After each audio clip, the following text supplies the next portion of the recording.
آقا کریم نے صفوں کو سیدھا کرنے کی تلقین کرتے ہوئے کہا کہ مت سمجھنا کہ میں صرف آگے دیکھ رہا ہوں، میں آگے بھی دیکھ رہا ہوں، میں پیچھے بھی دیکھ رہا ہوں، تمہارے رکوعوں کو بھی دیکھ رہا ہوں اور دلوں میں پیدا ہونے والے خشوعوں کو بھی دیکھ رہا ہوں۔ یہ حضور کی نظر کا کمال ہے۔ اور حضرت عبداللہ ابن عباس رضی اللہ تعالیٰ عنہ فرماتے ہیں کان رسول اللہ صلی اللہ علیہ وآلہ وسلم یرا فی اللیل فی الظلمہ کما یرا فی النہار فی الضوء۔ حضور رات کی تاریکی میں یوں دیکھتے تھے جس طرح دن کے اجالے میں دیکھتے تھے۔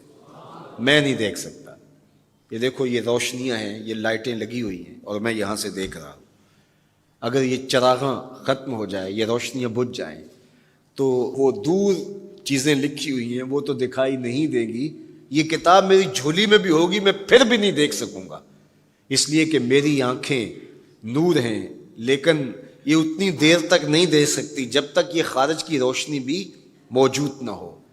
لیکن حضور سراپا نور ہیں، حضور ظلمت میں بھی دیکھتے تھے، روشنی میں بھی دیکھتے تھے۔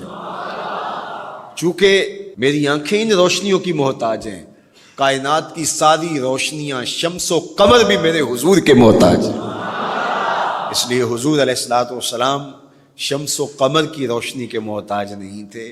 حضور کی مبارک آنکھیں جو ہیں وہ اندھیرے میں بھی دیکھتی تھیں اور حضور کی آنکھیں روشنی میں بھی دیکھتی تھیں۔ آقا کریم علیہ السلام نے ایک موقع پہ ارشاد فرمایا وَإِنَّ مَوْعَدَكُمُ الْحَوْض وَإِنِّي لَأَنظُرُ إِلَيْهِ مِن مَقَامِي هَٰذَا، بخاری مسلم باقی کتب حدیث میں موجود ہے۔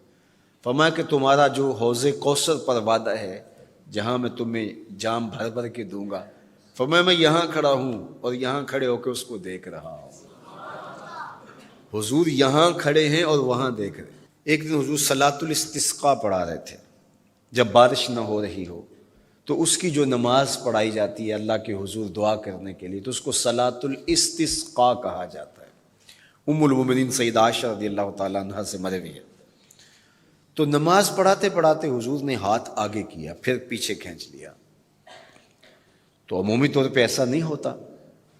تو صحابہ نے جب دیکھا تو بعد میں کسی نے پوچھا حضور آج نماز میں آپ نے ہاتھ آگے بڑھایا اور پیچھے کھینچ لیا، مجھے بتائیے کہ حالت نماز میں نظر کہاں ہونی چاہیے؟ جائے سجدہ پہ ہونی چاہیے نا، لیکن صحابہ حضور کو دیکھ رہے ہیں۔ اللہ اکبر۔ صحابہ سے کسی نے پوچھا کہ تم بتاؤ ظہر اور عصر کی نمازوں میں حضور قرات کرتے تھے؟ کہاں کرتے تھے؟ بخاری میں۔ تمہیں کیسے پتہ ہے کرتے تھے؟ کہا نحن نعلم باضطراب لحیتہ، ہم حضور کی مبارک داڑھی کی جنبش سے اندازہ کرتے تھے کہ قرات ہو رہی ہے۔ معلوم ہوا نماز بھی چلتی رہتی تھی، رخ محبوب کی دید بھی ہوتی رہتی تھی۔ اور اقبال کہتا ہے شوق تیرا اگر نہ ہو میری نماز کا امام، میرا رکوع بھی حجاب میرا سجود بھی حجاب۔ اللہ اکبر۔ تو حضور نے ہاتھ آگے بڑھایا اور پھر کھینچ لیا۔ پوچھا گیا حضور یہ آج نماز میں ایک نئی چیز ہم نے دیکھی، آپ نے ہاتھ آگے بڑھایا پھر کھینچ لیا؟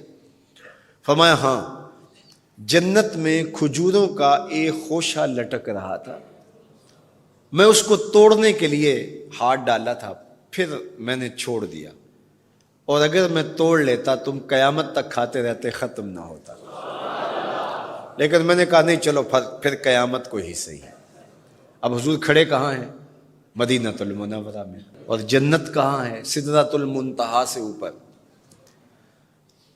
سر پٹ گھوڑا دوڑے اور تیز رفتار گھوڑا، تازی گھوڑا، 500 سال دوڑنے کے بعد پہلے آسمان تک پہنچے، پھر اتنی موٹائی آسمان کی، پھر دوسرا آسمان، پھر تیسرا آسمان، درمیان میں پھر خلائیں بھی، پھر وہاں سے 7 آسمانوں کے بعد کہیں سدرۃ المنتہا، اور قرآن بتاتا ہے کہ جنت بھی سدرۃ المنتہا کے پاس ہے، پھر آگے جنت، اور جنت کے جو درخت ہیں وہ 70,000 سال کی اونچائی پر ہیں، وہاں لٹکتی ہوئی کھجوروں کے خوشے، اور حضور علیہ السلام نے یہاں کھڑے ہو کے ہاتھ بڑھایا اور وہاں حضور کا ہاتھ پہنچ گیا۔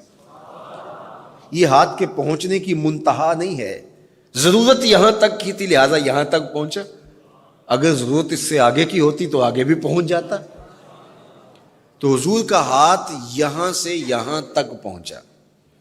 یہ حدیث پاک میں نا، میں اور آپ ہاتھ اٹھائیں تو ہمارا ہاتھ کہاں تک پہنچتا ہے؟